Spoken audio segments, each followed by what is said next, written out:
encouragement to each and every one of us na magpatuloy lang tayo sa ating mahal na Panginoon. And thank you daw sa ating Zoom prayer every night kasi lagi natin sinasama ang ating mga pamilya na ingatan ng ating Panginoon. Praise the Lord. So yun lang mga kapatid. I just want to emphasize that we keep on serving the Lord and we keep on trusting God. Amen. Praise God. Hallelujah. And the word of God that I'm sharing today, lagi nating sinasabi na hindi ko na kayang ibigay, hindi ko na magagawa. Ano ba yung pinakamahirap nating ibigay minsan pag may mga taong nagkasala sa atin? Ano yung pinaka na sabi mo, hindi ko na yes.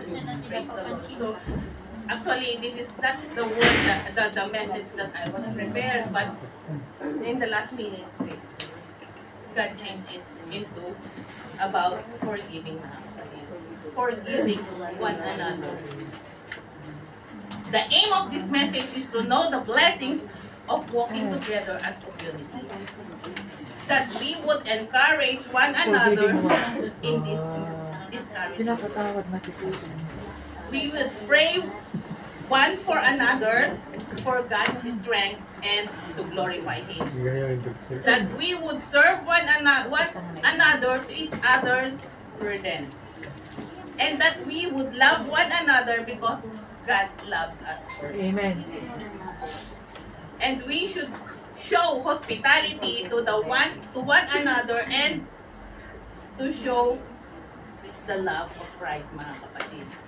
That we would honor one another as fellow servants. Kailangan din natin i-honor ang bawat isa, mga kapatid, bilang tayo ay Kristiyano.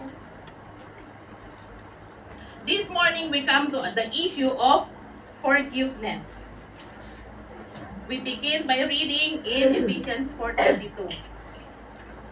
And be ye kind one to another, tender-hearted, forgiving one another, even as God, for Christ's sake, had forgiven you. Kasi mga kapatid, pinatawad tayo ng ating Panginoon. So, di ba sinasabi natin minsan, ilang beses na kitang pinatawad, di na kita mapapatawad na yun.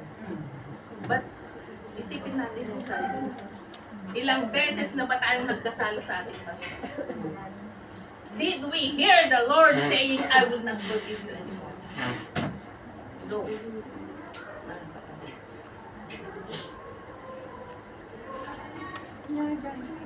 And if our church will ever truly practice the one another's word that I have been laying, there will be a plenty of need of forgiveness.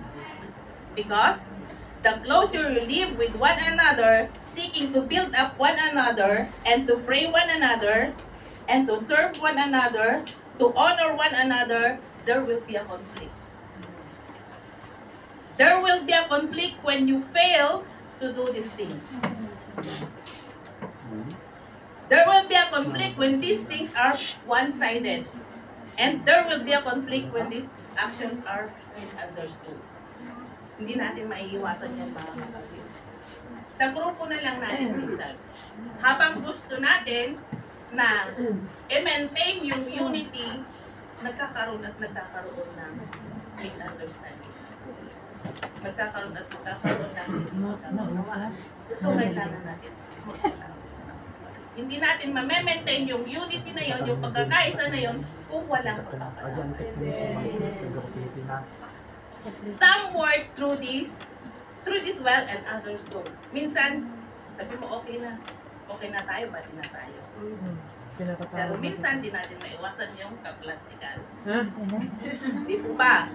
Pag nakikipag-peace na yung tao, nakangiti ka. Pero deep inside, hindi mo pa naibigay yung totally forgiveness. Yes.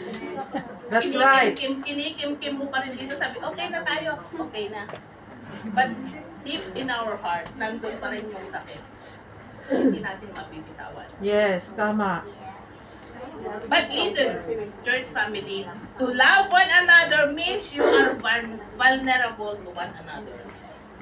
Forgiveness and repentance is the powerful tool to repair the damage done to sin-torn relationships. Hindi mo maibabalik yung relationship nyo kung hindi ka nagpapatawad. Kung walang forgiveness, hindi natin. Kagaya na lang natin ng mga may asawa. Hindi mo maibabalik yung samahan ninyong mag-asawa kung hindi mo patatawarin yung isa. And where forgiveness is employed and repentance is lived out, it transforms. Pag yung isa, humingi ng pagpapatawad, nag-repent siya, and pinatawad mo siya, yung relationship was restored.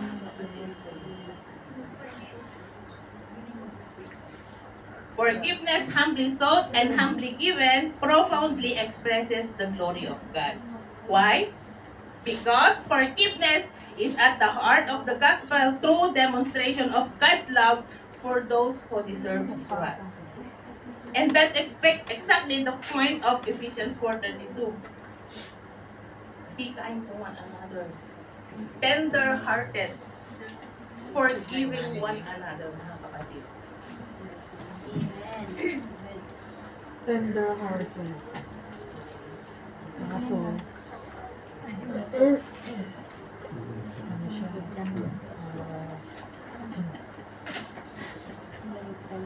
As God forgiven us in Christ Jesus, so also we are extend the forgiveness to others. Kung tayo nga pinatawad ng ating Panginoong Diyos, tayo pa kaya hindi pa natin tayo magpatawad. Look at the way that you have forgiven and forgive others in the same way. Kung paano tayo pinatawad ng ating Panginoong Diyos, ganun din tayo magpatawad, mga kapatid. Once na nagpatawad ka, wala kang ititira. Di po pa nung nag-repent tayo sa Panginoon, pinatawad niya tayo. Kasi wala na tayong itinira. Inihingi na natin na kapatawaran lahat ng mga nagawa natin kasalanan. And then, hindi sinabi ng Panginoon na itong kasalanan mo lang ang papatawarin ko, ito hindi. Walang ganun, mga kapatid. See? So, in point number 1, kasi wala na tayong oras,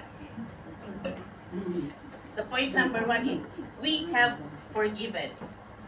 I'm talking about those who have turned from their sins and have confessed their sin and have experienced God's grace to them in granting forgiveness. I'm talking about those who experience in 1 John 1:9. Sabi ng 1 John 1:9, if we confess our sins, He is faithful and just to forgive our sins and to cleanse us from all unrighteousness. Mga kapatid, once we repent from the Lord will forgive us, the Lord will cleanse us from all unrighteousness. Hindi sinabi from any unrighteousness, from all unrighteousness, mga kapatid, napakaliwanag. This is a bit of what Paul tried to capture in chapter 1 of Ephesians. It's a greater that all about the grace of God overflowing mightily upon us. Sabi niya sa Ephesians 1:7-8, in whom we have redemption through His blood, the forgiveness of sins according to the riches of His grace, wherein He had abounded toward us in all wisdom and prudence. You see, mga kapatid, when Paul describes the forgiveness of our sins, he uses the word redemption. He describes a purchase that our God has made on our behalf. He has purchased our forgiveness through the cost of His blood, mga kapatid. And of course, we know that has happened. Alam natin kung paano tayo dinubos ng ating Panginoon sa ating mga kasalanan. Through His blood, mga kapatid. When Jesus died upon the cross, He wasn't dying for His own sins. He is sinless, mga kapatid. He didn't deserve to die instead. Instead, He is dying in our sins, mga kapatid. It was His death in the place of ours. Na imbes na tayo yung mamamatay, tinubos tayo ng ating Panginoon Jesus sa pamamagitan ng kanyang pagkakas sa cross ng Kalbaryo. Bakit niya ginawa yun? Because He loves us. Amen. tayo ba, kaya ba natin magsakripisyo para sa ating Panginoon? Kung ating Panginoon, sinakripisyo niya yung buhay niya para sa atin. Ha, kapatid? Ano, tanungin natin ang ating mga sarili kung ano ang kaya natin isakripisyo para sa ating Panginoon. By His death, He purchased our forgiveness. That's what redemption means. He purchased our forgiveness. Sabi nga niya sa Ephesians 7:8, according to the riches of His grace, wherein hath abounded toward us. Amen. And this is such a wonderful news that Paul prays for those in Ephesus that they might grasp how wonderful the work of Christ is. Dahil sa pagmamahal ng ating Panginoon, mga kapatid, na ipinulis niya ang kanyang buhay para hindi tayo mapahamak or para hindi tayo mag-suffer. Amen. It is unbelievable what God has done for our souls, mga kapatid. Siya lang ang makakagawa ng mga kapatid na isakripisyo yung kanyang buhay para sa atin. Amen. Ikaw nga, hindi mo kayang isakripisyo yung sarili mong buhay para sa asawa mo. Kaya nga. Hayaan mo siya. Hindi mo ba? Amen. Bahala siya sa buhay niya. Yun ang mga word natin. But God didn't tell that to us, mga kapatid. Yes, Hindi that's niya sinabi, right. bahala ka sa buhay mo, ikaw nagkasala. Pero yun ang ginagamit nating word minsan. Bahala ka sa buhay mo, kasalanan mo yan, pagbayaran mo yan. Pero ang Panginoon, never niyang sinabi yan sa atin, mga kapatid. Kahit ilang beses tayo magkasala. Di ba ba? That's right. It is, in Ephesians chapter 2, it tells how we were dead in our trespasses and sins, and how we're children of wrath that is under the curse of God. Yes, indeed. In Ephesians 2, 8 and 9, For by grace are ye saved through faith, and that not of yourselves, it is the gift of God, not works, lest any man should boast. We are saved by the grace of God. Hindi ka naligtas dahil sa iyo, sa sarili mo, mga kapatid. Dahil sa grasya ng Panginoon, dahil sa pagmamahal ng Panginoon sa atin, kaya niya tayo naligtas, mga kapatid. Amen. Hindi mo kailangan ipagbayabot. Naligtas ako dahil ako yung pinakamabait sa church namin. Naligtas ako dahil ako yung nagbibigay ng ikapong mo, mga kapatid. Kahit ibigay mo pa lahat ng pera mo, kung ang ginagawa mo naman ay hindi ka aya-aya sa ating Panginoon. That's right. Amen. No grace. Ang dalusyon mo ang kalambutin. Walang pagpapal. Dahil hindi naman nabibili ng pera, mga kapatid, ang kaligtasan. So think about this a moment or two with respect to forgiveness.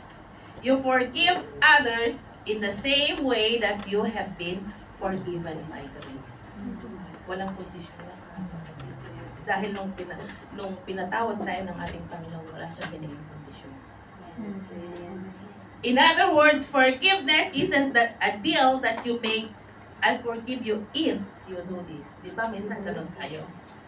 Patatawarin kita, pero kailangan gawin mo muna ito. Ganun tayo.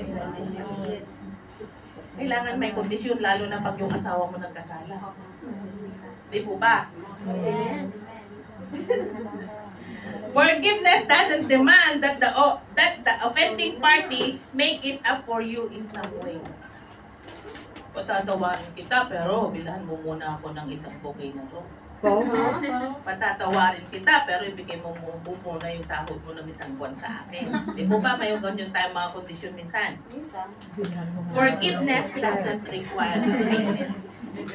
You have been forgiven by grace, mga kapatid. Kaya pag nagpatawad din tayo, hindi tayo kailangan magpabayad. Yes. Dahil nung pinatawad tayo ng ating Panginoon, hindi tayo nagpabayad. Amen.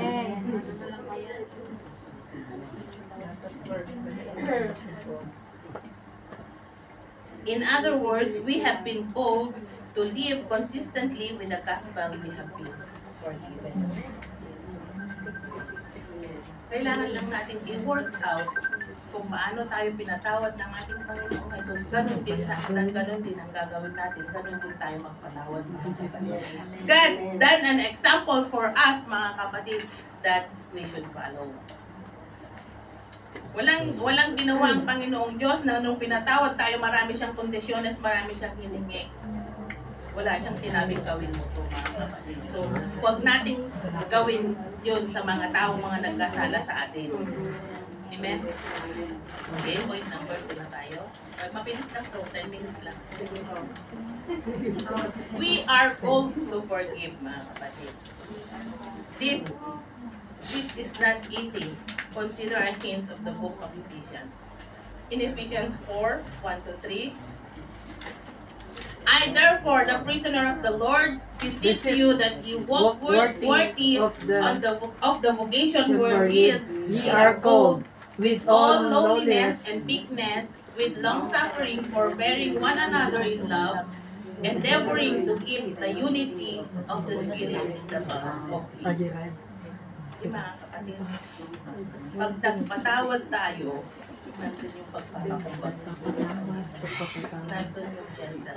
Amen. Hindi pag nagpatawad ka, kailangan mo pang manakit, mga kapatid na yun. Gentleness. Oo, matatawarin kita, pero kailangan nandun yun. Nandun yun.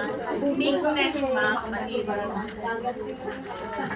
Kailangan gawin ko muna yung ginawa mo sa akin para maramdaman mo kung ano yung naramdaman ko bago kita patawarin. Hindi yung pagpapatawad, that is revenge. That is revenge. Kung gagawin mo muna yung ginawa sa'yo bago ka magpatawad, yung pagpapatawad na yun is kasi nag-revenge ka. Revenge, tawag doon mga kapatid. Now, these words now were mentioned forgiveness, but the spirit of forgiveness is all around. Hindi niya sinabi sa Ephesians 4:1-3, hindi natin mababasa doon kung sinabi niya wala tayong makikitang word of forgiveness, but the spirit of forgiveness is all around, mga kapatid. Humility requires the spirit of forgiveness, for humility will put itself under the proud. So, paano ka magpapakumbaba kung hindi ka magpapatawad? How can you be humble, mga kapatid, without forgiveness? Di po ba?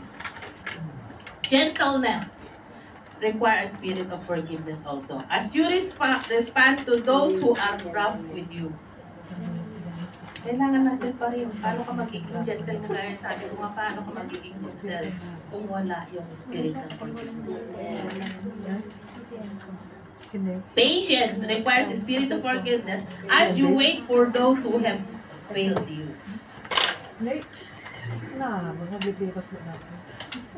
Bearing with one another in love requires the spirit of forgiveness as you endure the sin of others. Being eager to maintain the unity of the Spirit in the bond of peace requires the spirit of forgiveness also, as you prefer unity of your friends. So, nandun lahat, mga kapatid, yung pagpapatawad. Hindi natin magagawa lahat ng mga bagay na ito kung wala yung pagpapatawad sa ating puso. Amen. Here we see 3 attitudes: the humility, gentleness, and patience. And as we see 2 efforts, bearing one another and preserving the unity. So in forgiveness, mga kapatid, may 3 attitude at 2 effort. Hindi mo mabubuo yung forgiveness kung walang effort. Yes. Di po ba? Amen. Hindi mo rin mabubuo yung forgiveness kung wala yung attitude. So, kailangan natin yung 5. Huwag kang mag-a-attitude yan, ha? Bawal mag-attitude. Perhaps no other place in Scripture demonstrates this connection better than in Matthew 18, where we find the parable of the unforgiving servant. It comes in the context of the strategy that Jesus outlined for the dealing with those who have sinned against you. Throughout this process, the implication is that you are standing ready to forgive. Sabi niya sa Matthew 18:21, then Peter came up and said to him, Lord, how often will my brother sin against me and I forgive him? As many as 7 times. Sabi ng Panginoon, sabi niyo, Lord, ilang beses ko bang patatawarin ang kapatid ko? Hanggang 7 times lang ba ako magpatawad? Certainly, Peter pictures himself dealing with another brother has sinned against him. And his question to Jesus is about the actual process of restoring the straying brother. The assumption is that Peter would go to him, comfort him, and seek reconciliation. He forgives and they are restored. The question becomes, Seven times. how often shall I do this? Ilang beses ko bang gagawin ko? Ilang beses ba ako papatawad? I'm sure in Peter's mind, he thought that he was very gracious in suggesting that he would do this 7 times. Sabi ni Peter, siguro naman, napakabait ko na kung 7 beses ko niyang patatawarin, di ba? Kung tayo nga, nagkasala lang minsan, 1 beses, pinatawad, 2 beses, pinatawad, 3 beses, di na kita patatawarin. Di ba? Sumusobra kita, o sumusobra ka na. Ilang beses na kitang pinatawad, ngayon di na kita mapapatawad. Paulit-ulit na lang. Diba? That's my word, mga kapatid. Sawang-sawa na ako. Ayoko nang magpatawad. Tapos na. Wala na. Hindi na kita mapapatawad kahit kailan. Hindi po ba sinasabi ko pa na? Kahit anong gawin mo, kahit lumuhod ka dyan, hindi na kita mapapatawad. O sabi ni Sister Mel, kahit lumuha daw ng dugo, hindi mapapatawad. Oo na yan. Ang sakit. Come to think of it, Ang sakit mo naman. Sabi. Pag nangyayari yung gano'n, paulit-ulit na lang, Severity. try to close your eyes. Meditate. How many times na nagkasala tayo sa ating Panginoon? Yes. More. Many times. Many times. Maririnig pa natin ang salita ng ating Panginoon na hindi na kita patatawarin. Once we repent, once we come to Jesus, Hindi doon na yan. Balik na sa lingkod. God is open. Promise.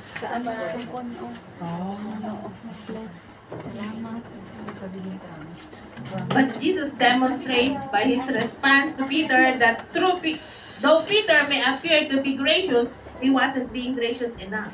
Jesus said, kahit patatawarin mo siya ng 7 beses, kulang pa yan. Sabi niya in Matthew 18:22, Jesus said to him, I do not say you 7 times, but 70 times. 7. 70 times 7. If you calculate that out, you would come up with 490. Kasi 70 times 7 is 490 times. But the point is not mathematics. The point is mercy. You aren't supposed to be counting, mga kapatid. Hindi pinatawad na kita 488, 489, 490.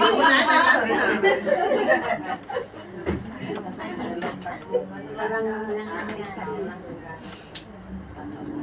Sabi mo, last na yan okay na yan. Wala nang no more forgiveness. But the point of Jesus is that your forgiveness ought to be limitless. Because God also forgives us limitless. Wherever there is repentance, you ought to extend. Hindi porket nagkasala ka, sabihin mo, limitless naman yung pagpapatawad ng ating Panginoon.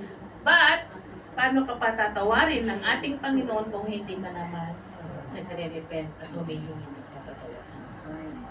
So we need repentance, mga kapatid. Mainit sa? Ano ba talaga ito? In Luke 17:4, Jesus said, if he sins against you 7 times a day, and he returns to you 7 times saying, I repent, you forgive me. Kahit sa isang araw, 7 beses siyang nagkasala sa iyo, 7 beses din siyang hihingi ng kapatawad, still, mga kapatid, hindi natin kailangan bilangin kung ilang beses tayong nagpatawad. Kasi tayo nga hindi natin kayang bilangin kung ilang beses tayong nagkasala, mga kapatid. And if that happens tomorrow, you are called to do the same again. Kung sa isang ako ngayon, 7 beses siyang nagkasala, humingi siya ng sorry, pinatawad ko. And then the other day, ganun na naman. Magsusorry na naman. Matatawagin ko yung sila. Pero we as human, pag sa sumunod na araw, ganun na naman, baka palayasin mo na. Lumayas ka na, kahapon ganyan ka na naman, ngayon ganyan ka na naman. Lumayas ka na lang kaya, hindi na kita mapapatawad. Yun ang lingwahe natin mga kapatid. Tapos sasabihin pa nung kapitbahay mo na si Marisol, huwag mo nang patawarin. Namimihasa na yan, huwag mo nang patawarin. Mga kapatid, meron tayong mga ganyang kamiyayari minsan. Habang pinapatawad mo yan, mamimihasa. Ay, naku, isinam kita. Di po ba? Imbes na tutulungan kanila na restore yung unity and love, susulsulan kanila isinam kiden, marmarwang. Di ba? Sublimo. Tagalog daw, hihiwalayin mo na, namimihasa yan. Naintindihan din. Tagalog naman. Forgiveness isn't quantitative. Forgiveness is quality. Thank you, mga kapatid. Huwag natin binamin yung pagpapatawad. Yung quality, mga kapatid, ng pagpapatawad ang tingnan natin. Yung kahalagahan ng pagpapatawad, mga kapatid. When Jesus says 70 times 7, Jesus indicating that your forgiveness should show no bounds, mga kapatid. There never ought to be time in which you come to the point where you say, enough is enough. Ito nga yung sinasabi ko, tama na, tama na. Ilang beses na kitang pinapatawad, paulit-ulit ka na lang eh. Sawang-sawa na akong magpatawad sa'yo. Di po ba? Alam ko yun kasi word ko yan noon. Noon yun, noon.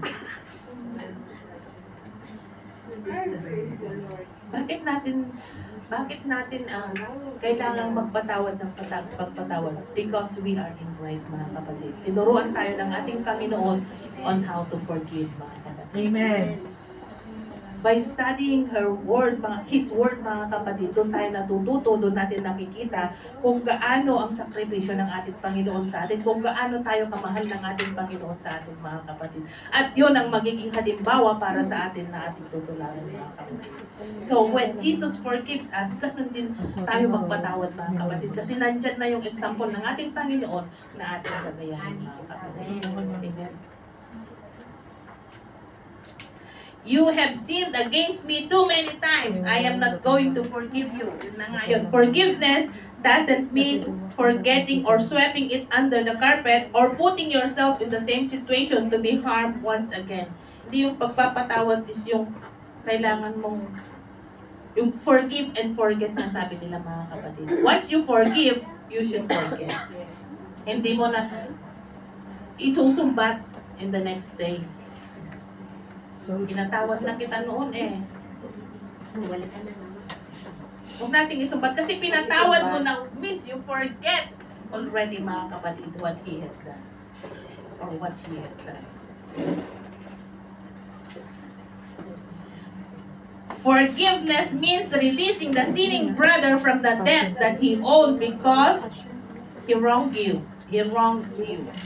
He doesn't need to make it up by doing a good deed. He doesn't need to do something else for you. Forgiveness is extending compassion and overlooking a transgression.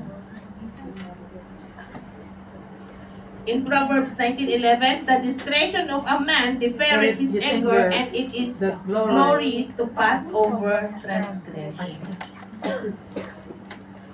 Kailangan nating kalimutan, mga kapatid, yung mga nagawang kasalanan. Hindi natin i-stack-stackin yan. Pag pag pinagpatong-patong mo or inipon mo yung mga nagawang kasalanan, mga kapatid, nakapagtayo ka na ng isang kaso sa dami ng mga kasalanan natin, mga kapatid. It's not denying the sin or ignoring the sin. It is acknowledging the sin and willingly looking past it. If you are followers of Christ, there is no room for you to hold back forgiveness to anyone. Yun na nga yung sinabi ko, mga kapatid. We are in Christ. And Jesus have done the example for us, mga kapatid, how He forgive us. So, ganun din tayo bilang kanyang mga followers, mga kapatid. That's why they call us the followers of Christ. Because we will follow the example of what Jesus did, mga kapatid. Forgiveness is limitless, kagaya ng pinagkakalugtan ng ating Panginoong Diyos sa atin, walang hanggang pagpapatawad, mga kapatid. Here's the parable in Matthew 18:23 to 27. Alam natin yung kwento na yun, mga kapatid. This is an amazing story.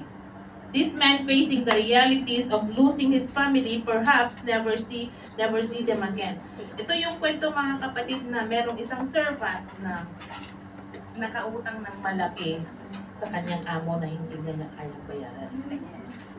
Na iniisip na niya na makukulong na siya, mawawala na lahat sa kanya. Mawawala na pati mga pamilya niya. Nung naglumuhod siya sa hari na humingi ng mercy, mga kapatid, the king forgive his debt, mga kapatid. But the compassion of the king would have it otherwise. With one word, his debt was cancelled, he was restored, he was free, mga kapatid. Yung 10,000 na yun, mga kapatid, is napakalaki na. Habang buhay na niya siguro pagtatrabahuan niya, hindi na niya kayang mabayaran. But the king is good enough, mga kapatid, pinatawad niya. Nung kinalimutan na niya yung utang niya, mga kapatid. The parable interpretation is the king is our God, ang Panginoon.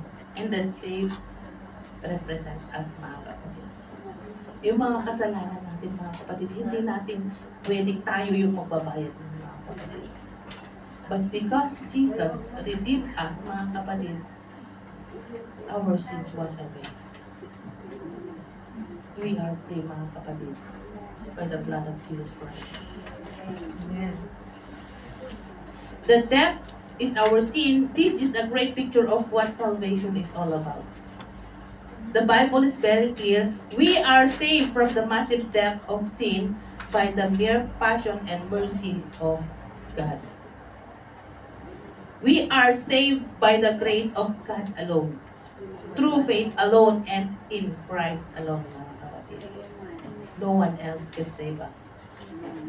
Only Jesus, mga kapatid. The truth again and again in the scripture is that you simply need to be humble yourself, confess your sin, and call upon His name to receive His forgiveness that God freely gives, mga kapatid. Yun lang ang gawin natin. Yun lang ang kailangan natin gawin para patawarin tayo ng ating Panginoon. Humbly ourselves, acknowledge our sin, and ask forgiveness from Him, mga kapatid. In Romans 10:13 says, "For whosoever shall call upon His name of the Lord shall be saved." If we humbly call the name of the Lord and ask for forgiveness, mga kapatid, He is willing to forgive us limitless. When you come and believe the gospel, it makes a huge difference in your life. In 2 Corinthians 5:15, Paul writes, "And that He died for all, that they which live should not henceforth live unto themselves, but Him which died for all and rose again." The life of a believer is totally different than the life of non-believer. We live for Him and not for ourselves. Hindi po ba, mga kapatid? Tayong nakakakilala na sa ating Panginoon, mga kapatid. Nakikita rin yun ng mga non-believers. Makikita nila yung different shade ng buhay natin bilang Christian. The light of the Lord will shine upon in our life, mga kapatid, once we follow Jesus. This is Christian living. Remember Ephesians 4:32. Anong sabi ng Ephesians 4:32 kanina?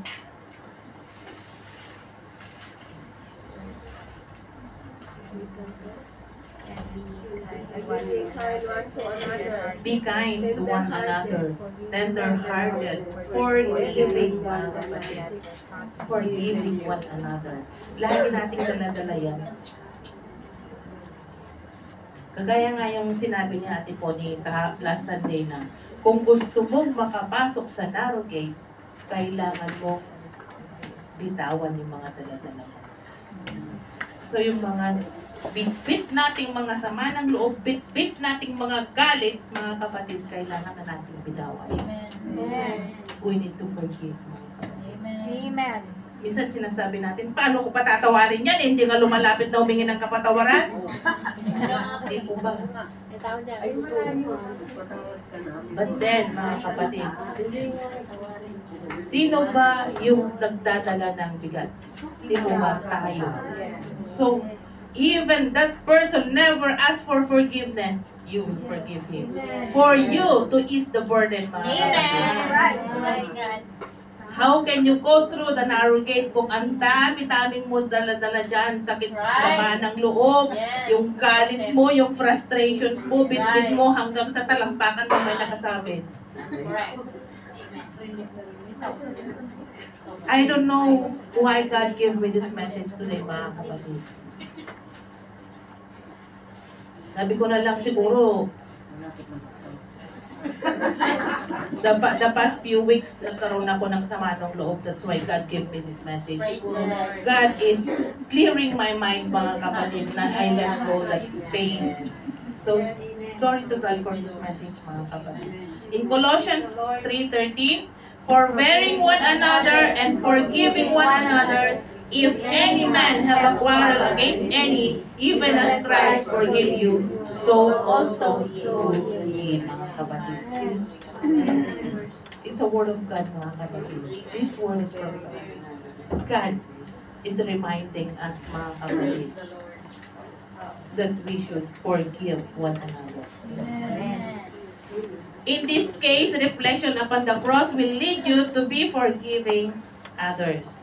At the cross, we see His incredible mercy by extending forgiveness to us. We are called to extend the same mercy and forgiveness to others. And to do so means that we need to forgive others 70 times 70 times 70 times 70. Hindi mauubos yung times 70 times 70, mga kapatid. This is not exaggeration, but this is reality, mga kapatid. Amen.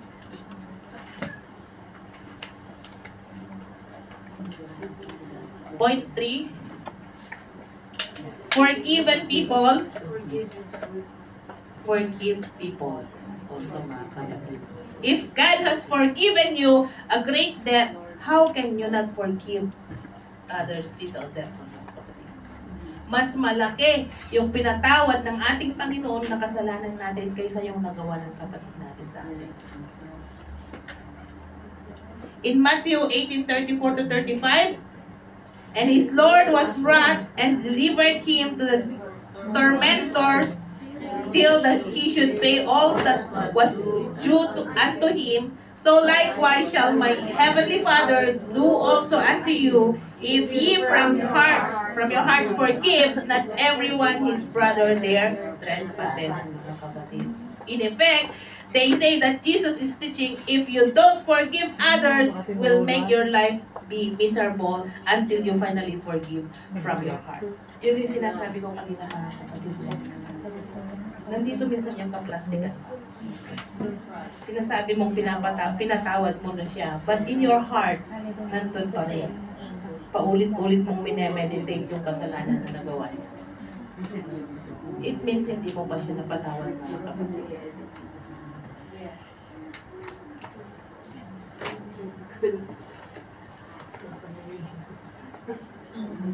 So, if you forgive, you must forgive it from your heart, hindi from your mouth. Karamihan nangyayari yan. Oh, napatawad ko na yan. Pero pag nakatalikod, alam mo yan, sa akin, nalimutan yan, hindi ko pa nakakalimutan. Diba? Tanggapin natin dahil minsan yun ang nangyayari, mga kapatid. But the sense of verse 34 isn't that you are miserable until you repent. Now, certainly it is true that if you harbor within yourself an unloving, unmerciful, and unforgiving spirit within yourself, in regard to others, you will suffer for it. It will keep you awake at night.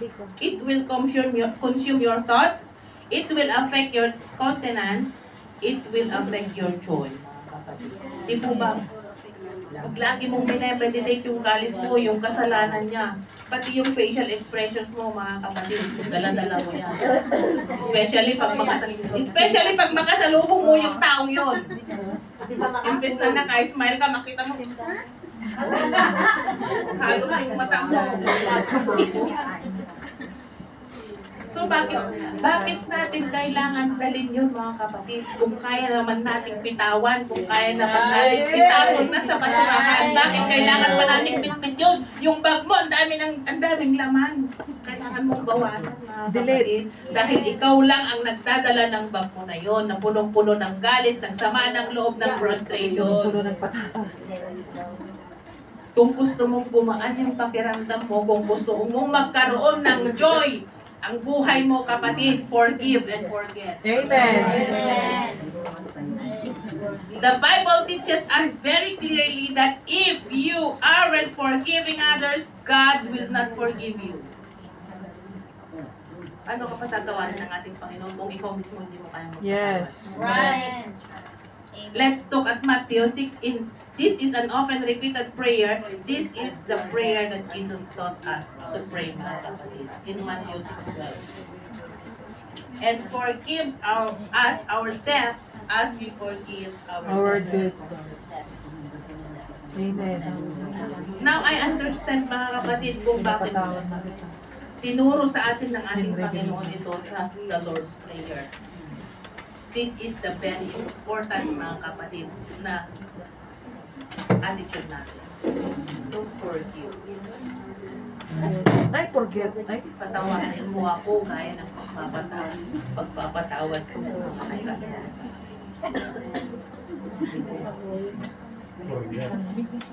This is talking about sins. Jesus teaches us to put before God our standard of forgiveness. If you forgive men for their transgression, your heavenly Father will also forgive you. Amen. But if you don't forgive men, then your Father will not forgive your transgressions. Sabi niya sa Matthew 6:14 and 15. Angel, Matthew 6:14 and 15. Hindi ko nasunod.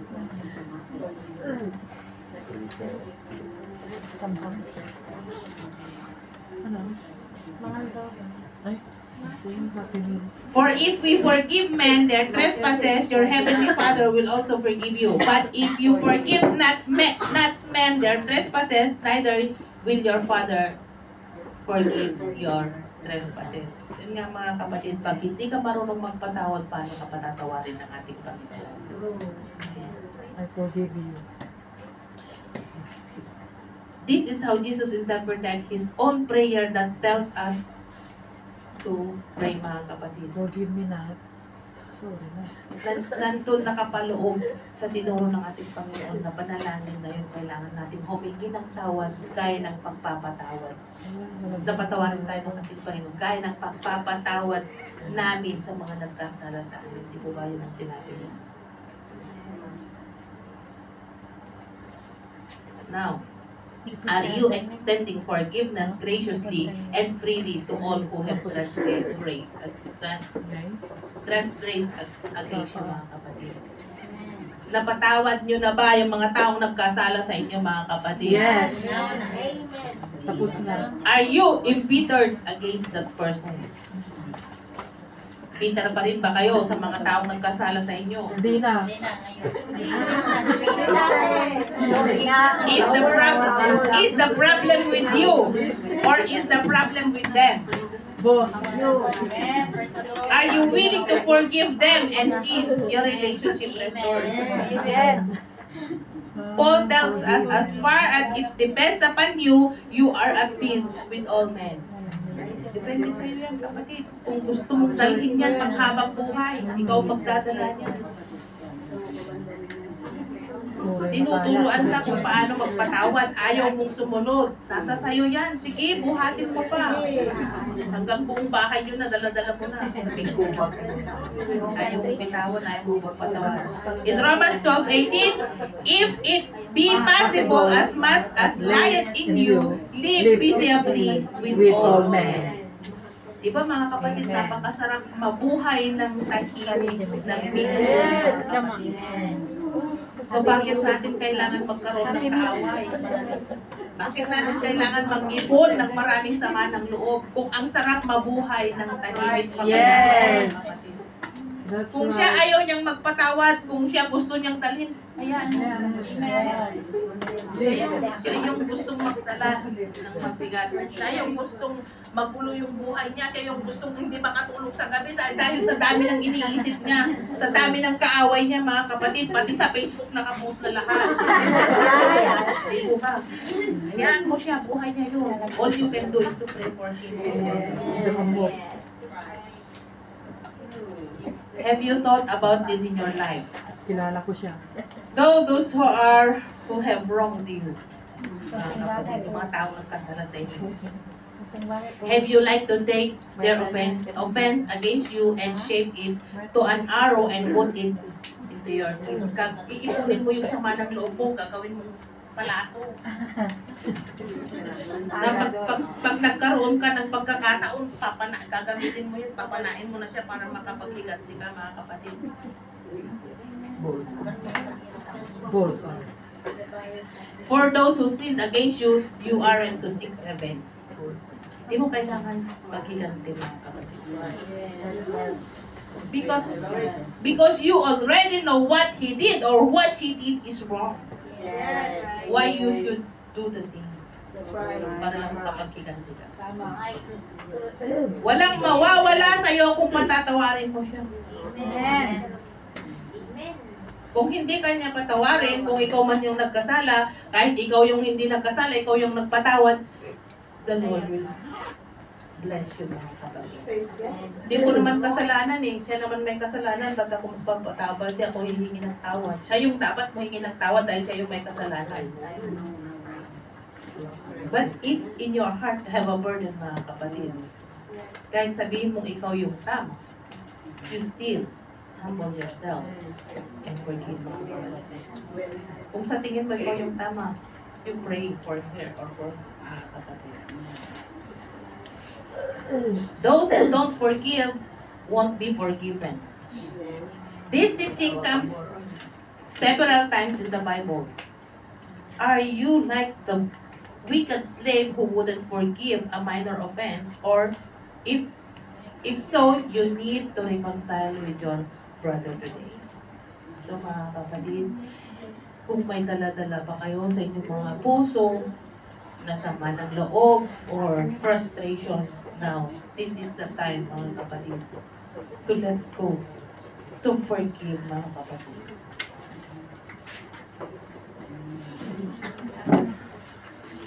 We will sin against each other. That's the fact, mga kapatid. Hindi natin maiwasan na ma-offend yung iba. Kasi hindi natin minsan namamalayan yung mga gestures natin, nakaka-offend tayo. Minsan yung mga joke natin, nakaka-offend na tayo, nakakasakit na tayo ng iba, mga kapatid. That's the fact, mga kapatid. Remember, forgiven people, forgive people, mga kapatid.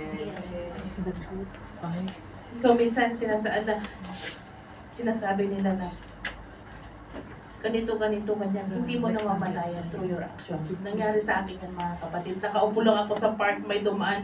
Tinignan ko lang siya pa side. Bineltahan niya ako. Sabi niya, sis, anong kasalanan ko sa'yo? Nagulat ako. Sabi ko, bakit? Inirapan mo ako. Sabi ko, sis, yung mata ko talagang mataray lang. Sorry. Talagang bineltahan niya ako. Ginanyan pa niya ako. Sis, anong kasalanan ko sa'yo? Siguro mainit yung ulo niya that time, mga kapatid. Hindi ko siya kilala. Hindi ko siya kilala. As in, dumaan lang siya. Dumaan lang siya yung, diba, pag may dumaan, minsan napapasunod yung ano mo. Ginanyan ko siya. Talagang yung aura niya, mga kapatid, siguro bad mood siya. Sabi ko, sis, sorry, ganito talaga yung bata ko. Pero hindi kita kilala para magkaroon ko ng sabi sa'yo. Yun ang pinalihan. Hindi kasi, sama mo makatingin. Sa susunod, mag-sunglass na lang ako. Para maiwasan kong ma-misunderstood mga kapatid. So, conclusion na tayo mga kapatid. In Mark 11:25, and when ye stand praying, forgive, if ye have aught against any, that your Father also which in heaven may forgive your trespasses, mga kapatid. So, Jesus is pointing out a disparity in our thinking about forgiveness and relationship, mga kapatid. God is the holy creator of the universe. Every single sin makes us ineligible to His presence, mga kapatid. He teaches us that before praying, believers should release any grievances against others. This is because harboring resentment can hinder one's own prayers and relationship with God, and by forgiving others, a person aligns their heart with God, making it more likely they would receive His forgiveness as well, mga kapatid. Unforgiveness blocks fellowship with God. Holding a grudge negatively affects one's relationship with God and can obstruct the effectiveness of prayer. Paano ka tatanggap ng pagpapala, mga kapatid? Kung inipon mo na yung mga sama ng loob mo, na-block na yung pagpapala, hindi na makapasok. Yes. Sarahan na. Tapos sasabihin mo, sana all pinagpala. Di ba? Pag may nagpo-post ng pagpapala, sana all. Forgiving others enable receiving God's forgiveness. By choosing to forgive, a person demonstrates a heart that aligned with God's character, which is a condition for receiving His forgiveness for their own trespasses. Forgiveness is an active choice.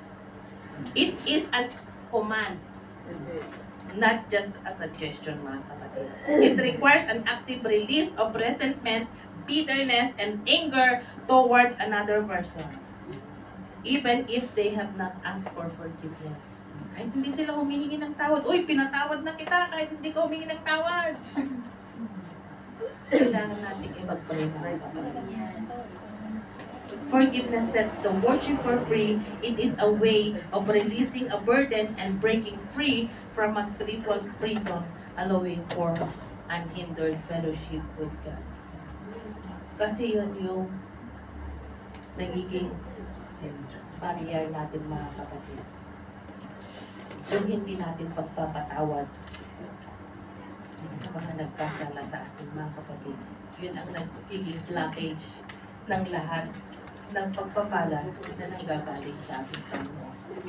So, if you want to be blessed today, mga kapatid, release all the unforgiveness in our hearts. Amen. Yun lang, mga kapatid.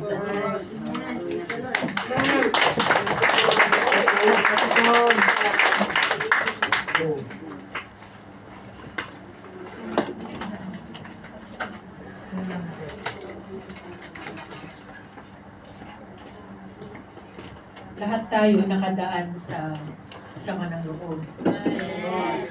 Lahat tayo dumaan sa unforgiveness. Amen. Dahil bago tayo nagpatawad, mga kapatid, nagkimkim muna tayo ng galit. Yes. Amen. Yung galit mo sa taong naka-offend sa'yo, yung galit mo siguro sa mga magulang ninyo dahil hindi kayo yung paborito, mga kapatid. Dahil yung sa pagpapatawad, mayroong stages na. Number 1 na nararamdaman natin yung hatred. Yes. Yung galit. Kahit na mahal mo yung isang tao, galit ka pa rin. Nandun pa rin yung anger mo sa kanya. Kung nagkasala siya sa'yo, hindi mo pa sasabing hindi ka galit. Yung resentment na sinabi niya, mga kapatid. And then, nagiging heartbroken ka. Yung hurt, yung sakit, hindi nawawala yan. Walang tao na hindi dumadaan sa anger at hurt at sakit na nagpapatawad ka agad. Dumadaan yun, mga kapatid. Lahat tayo, mga kapatid, nakaranas yan. Amen. Bago ka ma-heal, bago ka, yung sugat, kapag masugatan ka, hindi naman agad-agad na nag-heal yan eh. Nina-nurse mo pa yan kung ano-anong nilalagay mo, betadine, band-aid. Hindi ba? Yung sugat kapag nasugatan ka. Ganyan din yung nararamdaman natin kapag nasasaktan tayo. Nina-nurse natin yung pait, yung sugat, nina-nurse natin lahat. Ayaw mo pang makita yung tao. Yes. Diba? Ayaw mo munang pumunta kasi ayaw kong makita. Diba, mga kapatid? Lahat tayo dumaan dyan. Walang makakapagsabi na hindi siya dumaan doon, mga kapatid. Kaya kung minsan, mas gusto natin yung mapag-isa tayo. Dahil we are nursing the hatred, the hurt, before naramdaman natin yung healing. Walang sugat na hindi nag-heal. Amen. Hindi mo pwede sabihin na forever yung sugat. Yes. Nag-heal yan. Nagpekaroon ng peklat. Remember, kung mayroon kang peklat, mayroon kang scar, it doesn't mean na laging pinapaalala sa'yo yung scar nung pait na pinagdaanan mo dahil mayroon kang sugat, mayroon kang scar. But the scar represent victory also. Yes. Amen. Right. Represent na yung scar mo, mga Panginoon nga, yung scar sa kamay niya. Hindi ba, mga kapatid? So kung may sugat ka sa iyong puso, sa iyong damdamin, sa iyong balat, mga kapatid, it represent that you heal. Amen. Amen. And when after the healing, mga kapatid, that's the time na you can come together again. Sama-sama together again. Amen. It doesn't mean na nag-reconcile kayo, pero dahil nawala na yung hatred, nawala na yung pain, nawala na yung hurt, nag-heal ka na, you can come and have fellowship together again.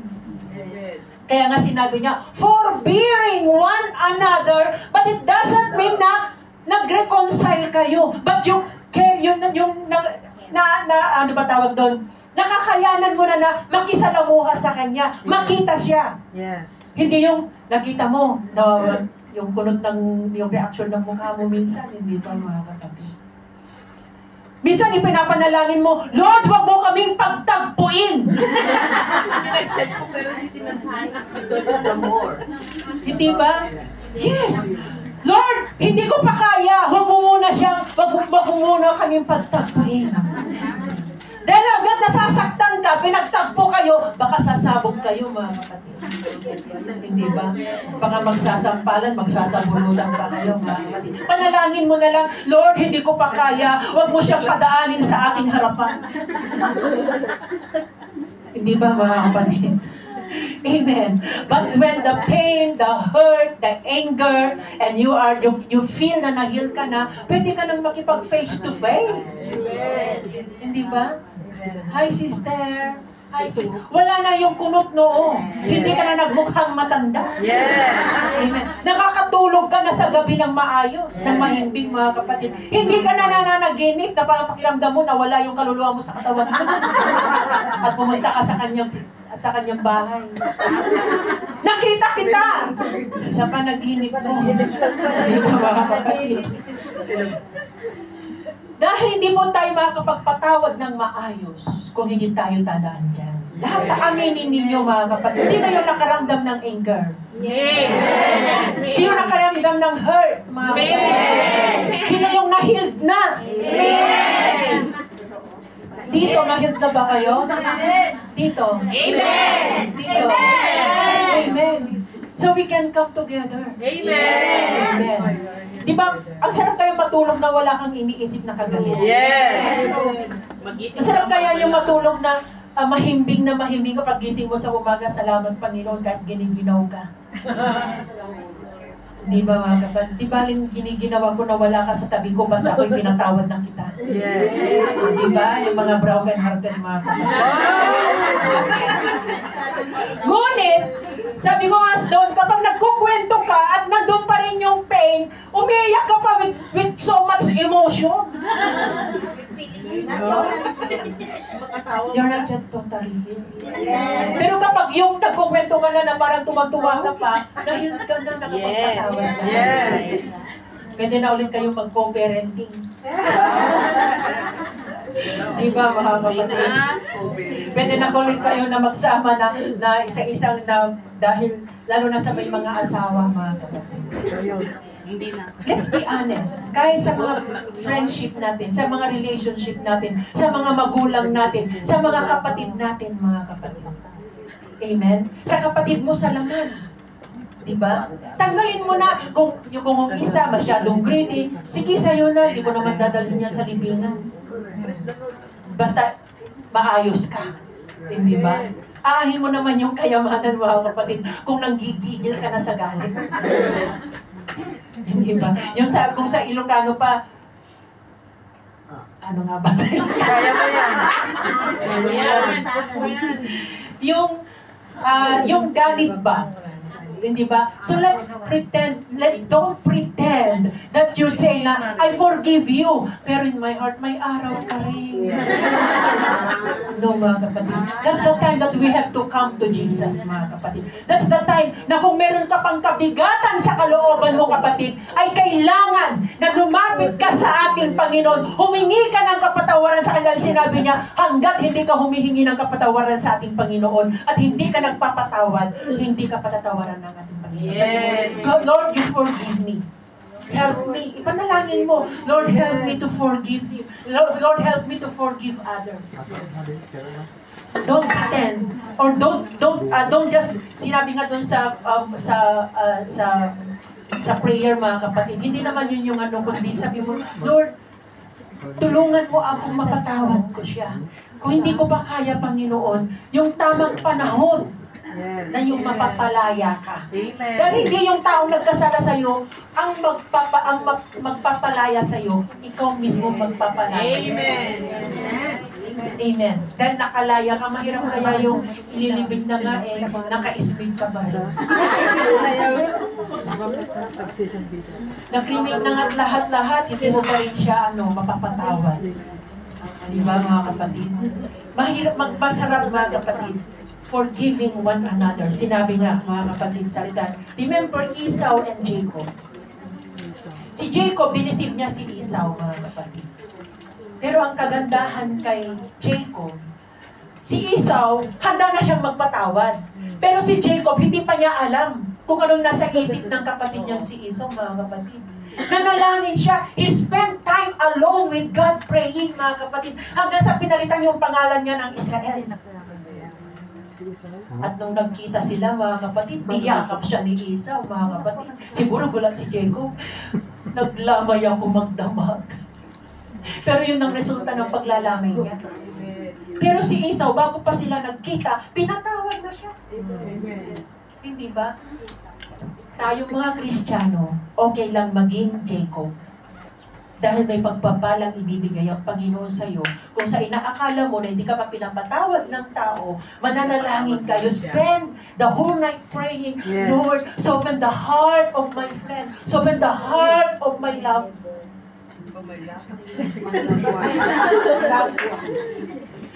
Amen.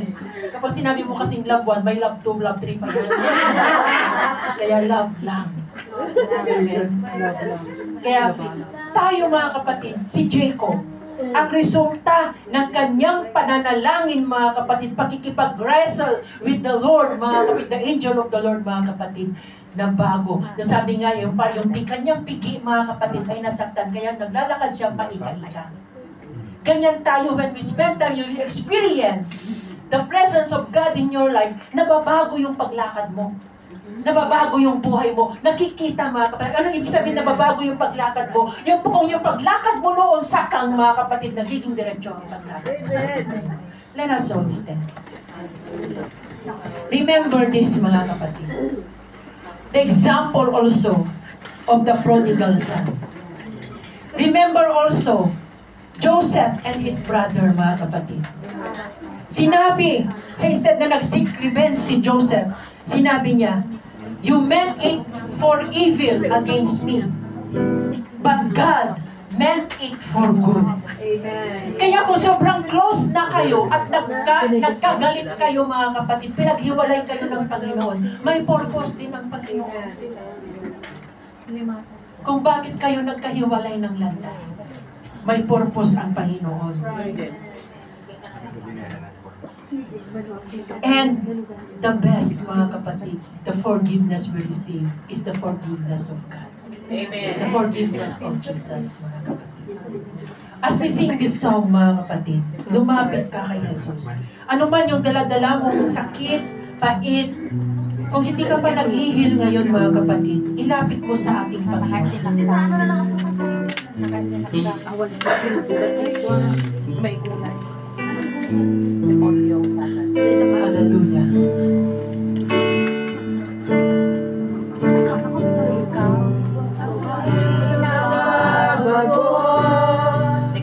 Sa buhay mo na may lungkot, marami kang katanungan, di malaman ang sagot. Ikaw ay nalulumbay, ang buhay mo'y walang saysay. Sa bigat ng iyong problema, di na wala ng pag-asa. Lumapit ka kay Bigatan mo ngayon, Jesus, kapatid. siya sa'yo'y naghihintay. Ang bigat Taas mo ang iyong kamay, kapatid. buhay, Tanda na pagsukod mo sa ating Panginoon. nalig ka sa Kanya. Yes, Lord. Ang buhay mo ay ialay at iyong mararanasan tunay na kapayapaan. Ang pag-ibig ni Jesus sa atin ay sadyang lubos. Kahit tayo'y makasalanan, buhay niya'y inilaan. Sino mang mananawagan sa banal niyang pangalan, makakamit ang kaligtasan, buhay na walang hanggan. Tumawag ka kay Jesus, Hallelujah. at manalig ng lubos. Tanggalin mo, kapatid, ang Ang lahat iyong na makakasal, nagiging hadlang sa puso. kapayapaan Tawarin mo ang iyong sarili.